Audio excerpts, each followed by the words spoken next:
பாரத தேசத்தில் மகோனதமான புராண இதிகாசங்களை முழுமையாக அறிந்து கொள்ள சப்ஸ்கிரைப் திலக்.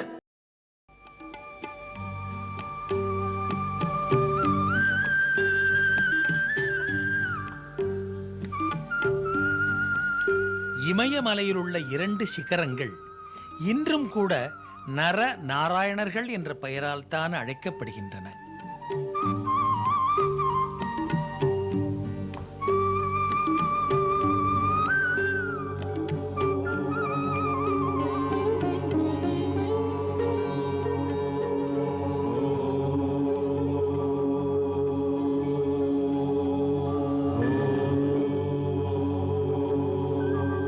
ஸ்ரீமத் பாகவத மகாபுராணத்தின் 2வது காண்டம் 70வது அத்தியாயத்தில் குறிப்பிட்டிருக்கிறது. இங்குதான் பன்னெடுங்காலத்துக்கு முன்னால் மகாத்மாக்களான நர நாராயணர்கள் பத்ரிகாவனத்தின் அருகிலே கந்தமாதன மலை மீது ஆயிரக்கணக்கான வருடங்கள் தவம் இருந்தார்களாம். இந்த புனிதமான இடத்தில்தான் பத்ரிநாத் கஷேத்திரமும் இருக்கிறது. இன்று இதன் பெயர் நர நாராயண மலை என்பதாகும்.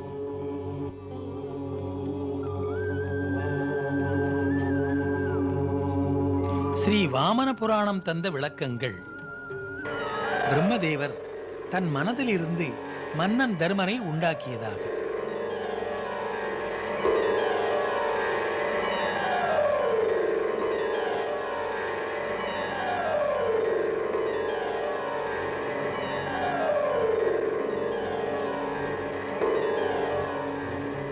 நர நாராயணர்கள் இந்த மன்னன் தர்மனின் மைந்தர்கள். ஸ்ரீமத் தேவி பாகவதத்திலும் கூட நர நாராயணர்கள் புரிந்த தவத்தை பற்றிய விளக்கங்கள் இருக்கின்றன.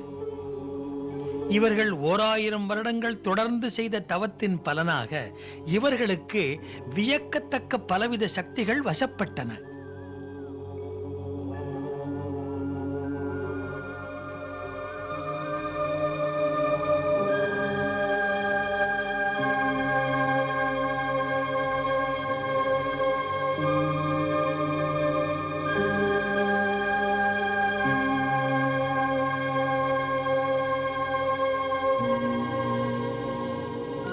நர நாராயணர்களின் உறுதியான தவத்தின் வேகம் தேவலோகத்து இந்திரனின் அரியாசனத்தையே ஆட வைத்தது.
தன் அறியாமையின் காரணமாக இந்திரன் சந்தேகத்தின் எல்லைக்கே போய் அரியாசனத்தை பறித்துக் கொள்ளத்தான் நரநாராயணர்கள் கடுமையான தவம் செய்வதாக நினைத்து விட்டார்.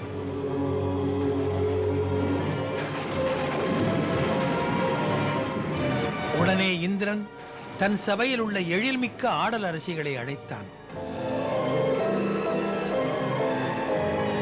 நரநாராயணர்களின் நெடிய கடினமான தவத்தை கலைத்து களங்கப்படுத்த உடனே கந்தமாதன மலைக்கு செல்லுங்கள் என்று ஆணையிட்டு மேலும் சொன்னான். உடனே பூமிக்கு சென்று இளமை கொஞ்சம் உங்கள் உடல் அசைவுகளால், இனிய மொழிகளால், கரிய விழிகளால் காமத்தை தூண்டி தவத்தை கலைத்து விடுங்கள் என்றான். தங்கள் உத்தரவுப்படியே ஆகட்டும்.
ஆடல் மங்கையரே, யார் நீங்கள்? இந்த ஆளில்லாத மலைப்பகுதியில் யாரை சந்திக்க? தேவசபையின் அப்சரஸ் நாங்கள். அப்படியா? இங்கே எங்களை பார்க்க வந்தது எதற்காக? தேவராஜன் இந்திரன் தமது தவத்தில் மகிழ்ச்சி கொண்டார். அதனால் இந்த தவபூமியில் அவர் எங்களை அன்பு பணி செய்து சுகம் தர இந்த இடத்திற்கு அனுப்பி வைத்தார். இந்திரனா? தேவேந்திரனுக்கும் இப்படி ஒரு நல்ல எண்ணம் கொண்ட மனம் இருக்கிறது. அது சரி, அவருக்கு யார் சொன்னது எமக்கு சொர்க்க ஆனந்தங்களடைய ஆசை இருக்கிறதென்று? மனதில் ஒரு ஆசையும் இல்லாது தவம் செய்ய யாராவது அமர்வதுண்டோ? சொர்க்கத்தின் சுகங்களுக்கு எப்படிப்பட்டவரும் ஆசைப்படுவரே. உயர்ந்தது சொர்க்க சுகம்தான். அந்த சுகத்துக்கு வேறு சுகங்கள் ஈடில்லை. ஏ மங்கையே, இந்திரனிடம் சென்று சொல், சொர்க்கத்தின் எல்லா சுகங்களும் அழிவன.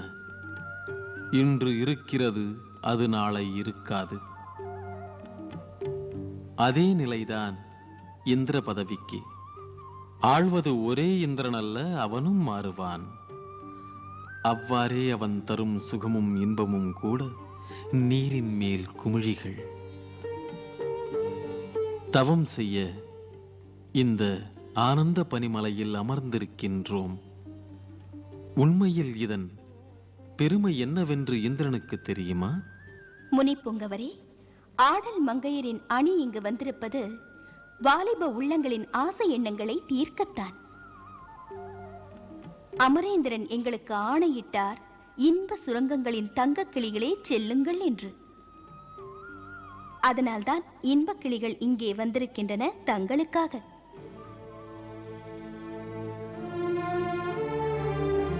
பாவையே, குமரி பருவத்திலே கொஞ்சம் வனப்பிலே அப்படியொரு நம்பிக்கையா? அமுத கண்கள், அமுத கன்னங்கள், உன் மோகமாய ரூப அற்புதங்கள் போதுமா? சொல்.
தேவனே, கட்டளை என்ன? ஏ சுந்தரி, சுபபோக பொன்மையிலே நீ பிறந்தது என்னுடைய தொடைப்பகுதியிலிருந்து. அதனால் உன் பெயர் ஊர்வசி என்று அமைந்தது.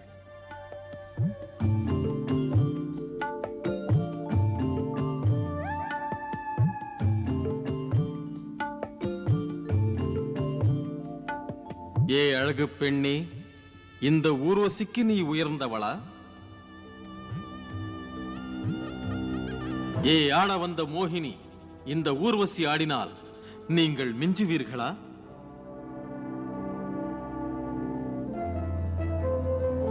உண்மைக்கலை என்னவென்று இவர்களுக்கு சொல்லிக் கொடு ஊர்வசி. ஆணைப்படியே.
இப்போதாவது புரிந்ததா? சொர்க்கலோகத்தின் எல்லா சுகங்களும் பனியில் அமர்ந்த என்னுள் இருக்கிறது.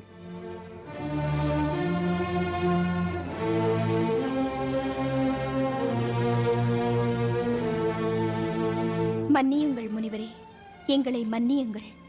உங்களிடம் தவறாக நடந்து கொண்டோம். இல்லை, ஊழியம் புரிய வைத்தவர் ஆணையிட்டு எமது தபோவனத்திற்கு வந்தீர்கள். ஆகையால் உண்மையில் நீங்கள் நிரபராதிகள். இந்திரனுக்கு எமது சார்பிலே இந்த ஊர்வசி தொண்டு புரிவாள்.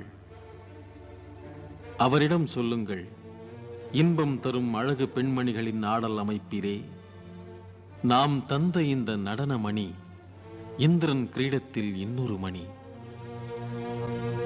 செல்வீர்.